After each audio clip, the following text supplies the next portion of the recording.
Worried and angry parents are turning out in droves in Tehran and other cities across Iran, challenging that regime, demanding answers after a wave of suspected poison attacks on hundreds of schoolgirls across the country. Some parents are calling these targeted and deliberate attempts to keep their girls from getting an education. Let's go to our Nema Al-Bagher, who's been covering this for us. She joins us from London. Nema, good morning. This is really a significant development over the weekend because these are parents enraged, demanding answers from the regime. Absolutely, Poppy, and at huge personal risk. We've uncovered evidence that highlights the extent of the risks parents are taking. Take a look at this.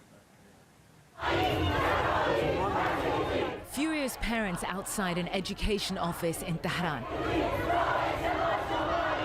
challenging Iranian authorities, desperate for answers.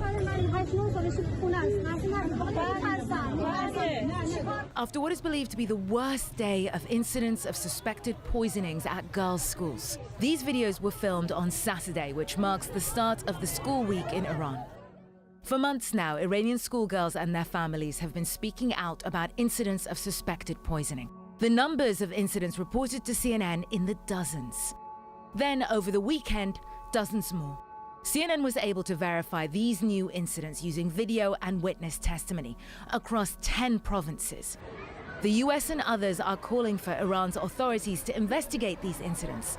But speaking to CNN, medical sources say they have been barred by hospital administrators from sharing details of symptoms and test results, even with the patient's parents.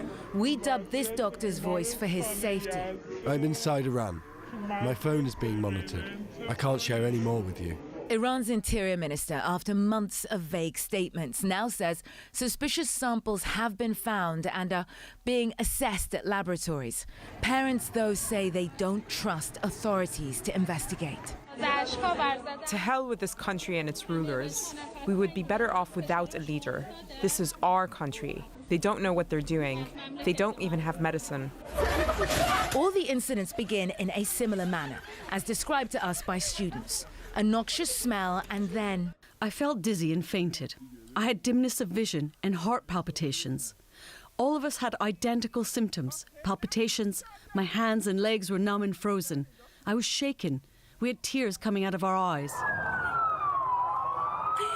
With no one so far held to account and parents no closer to answers, many continue to risk their lives to challenge Iran's authorities. The US State Department last week called for Iranian authorities to investigate these incidents, but as you see there, people inside Iran do not trust authorities, not only to investigate this, but with the lives of their children, Poppy. And Emma, before you go, now here in the United States, the head of the Senate Foreign Relations Committee, Senator Menendez, is calling on the United Nations to investigate what CNN's investigation has uncovered are these secret torture centers across the country. Is that right?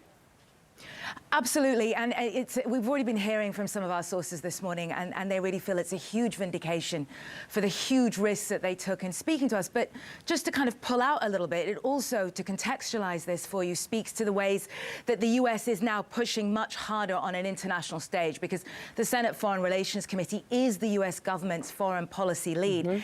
And this is a big push on their part to specifically say Iranian authorities need to be investigated internationally.